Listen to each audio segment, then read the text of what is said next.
बिस्मिल्लाहिर्रहमानिर्रहीम। अस्सलामुअलैकुम। कैसे आप लोग सब? Welcome to my channel. आज मैं बनाने जा रही हूँ बहुत ही मज़ेदार रेसिपी पूरियों की, जो कि हम नाश्ते में खाना पसंद करते हैं हलवे और छोलों के सालन के साथ। तो चलें जल्दी से रेसिपी को स्टार्ट करते हैं। यहाँ पे मैंने लिया है 4 कप मैदा, आधा कप मैंने सूजी ली है, 3 टेबल स्पून मैंने ऑयल लिया है, 1.5 टीस्पून नमक और 2 टेबल स्पून मैंने ली है दही। तो बस आटा गूंदने के लिए, पूरियों के लिए, सबसे पहले हम इसमें मैदा डालेंगे बोल में। तमाम चीज़ें मैंने फुल मेजरमेंट्स के साथ ली हैं। साथ ही साथ हम इसमें सूजी शामिल करेंगे आधा कप, नमक शामिल करेंगे 1.5 टीस्पून है, आप अपने टेस्ट के अकॉर्डिंग ऐड करें, जैसे आपके घर में इस्तेमाल होता है, कम या ज़्यादा। दही शामिल करेंगे 2 टेबल स्पून, इससे आपकी पूरियाँ बहुत अच्छी और सॉफ्ट बनेंगी। और 3 टेबल स्पून मैं इसमें ऑयल शामिल करूँगी।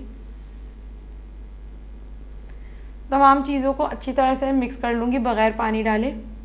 और उसके बाद पानी डाल के थोड़ा थोड़ा हमने इस आटे को अच्छी तरह से गूंद लेना है। बहुत सख्त नहीं गूंदना है, इसको अच्छा सा नरम आटा रखना है। थोड़ा थोड़ा करके पानी डालते हैं, अच्छी तरह से आटा गूंद लेंगे हम।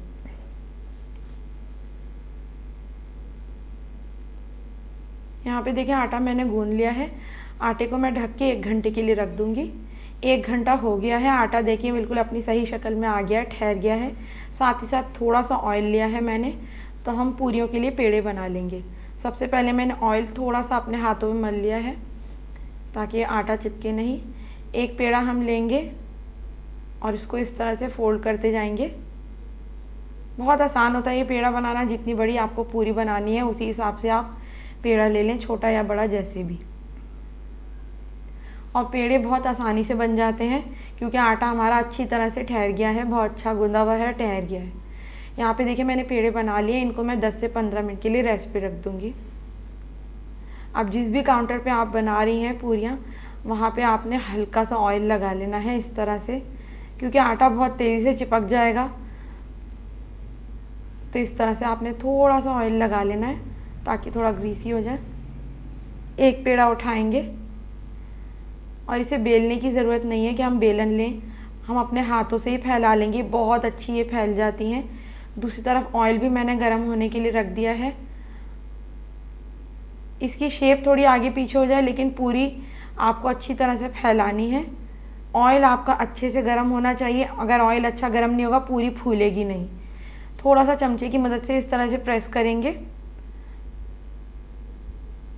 और ये देखें जी ज़बरदस्ती हमारी पूरी कितनी ज़बरदस्त फूल गई है। तो ये इसकी एक शर्त है कि आपको ऑयल अच्छा गर्म होना चाहिए। बस यहाँ पे मैं देखें पूरी को बाहर निकाल लूँगी, बहुत मज़ेदार सी ये बन गई है। इसी तरह से मैंने और भी पूरियाँ तल ली हैं और मैंने इन्हें सर्व किया है छोलों के सालन और हलवे के साथ, जिनकी रेसिपी मैं अभी अपनी पिछली वीडियो में भी शेयर कर चुकी हूँ। तो आज की रेसिपी पूरियों की आपको कैसी लगी मुझे ज़रूर बताएं। वीडियो अगर पसंद आए तो वीडियो को लाइक करें, शेयर करें और कमेंट करना ना भूलें। मेरे चैनल को सब्सक्राइब ज़रूर करें और बेल आइकन पे ज़रूर क्लिक करें ताकि आने वाली वीडियोस का नोटिफिकेशन आपको मिल सके। तो अपना बहुत ख्याल रखें। Stay safe everyone. अल्लाह हाफिज़।